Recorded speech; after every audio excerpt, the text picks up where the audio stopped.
মানে এটা নদীর রাস্তা, তারপরও এখানে রাস্তা করে দিচ্ছে, আপনারা বুঝতে পারছেন। এটা পরিত্যক্ত ছিল। আমাদের নিজ এলাকার চর অনেক সুন্দর। আমরা একটু চরে বেড়াতে যাচ্ছি, আর এদিকে ছাগল রেখে আসতেছে বাচ্চারা। নদীতে গিয়েছিল সবাই ছাগল রাখতে, মানে চরে ঘাস খাওয়াতে। আমরা এখন যাচ্ছি নদীর দিকে, সন্ধ্যা লেগে গেছে, অনেক সুন্দর। এই সুপল, এই একটু ঘুরতে যাচ্ছি। আর আমাদের এলাকার মানে আমাদের এখানে মানে এটা নদীর রাস্তা, তারপরও এখানে রাস্তা করে দিচ্ছে, আপনারা বুঝতে পারছেন।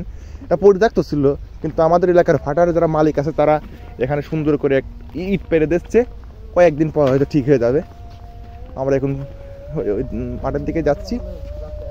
গাইস, আমরা নদীতে চলে যাচ্ছি, আমার সাথে আমার বন্ধুরাও আছে, আর আমি নদীতে চলে যাচ্ছি এখন। চারপাশটা একটু ঘুরে দেখাই আপনাদের, অনেক সুন্দর ভিউ। এখন কেউ নাই, শুধু আমরা তিন বন্ধু একসাথে আসছি। নদীটা ফাঁকা, অনেক সুন্দর লাগছে, অনেক ভালো লাগছে। আমার বন্ধু ওইদিকে একটু পোস্ট নিচ্ছে। হ্যাঁ, চারিদিকে ফাঁকা, আমার তিন বন্ধু শুধু একা একা আছি নদীতে।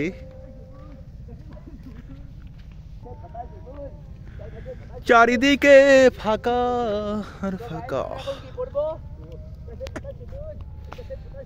ঘুরতেছি, অনেক ভালো লাগতেছে। আপনারাও আসবেন এরকম একটা প্লেসে, আসলে পরে আপনার মন ভালো হয়ে যাবে, 100% গ্যারান্টি। ফাঁকা পরিবেশ। এটা হচ্ছে শিলাইদহ পদ্মা নদী।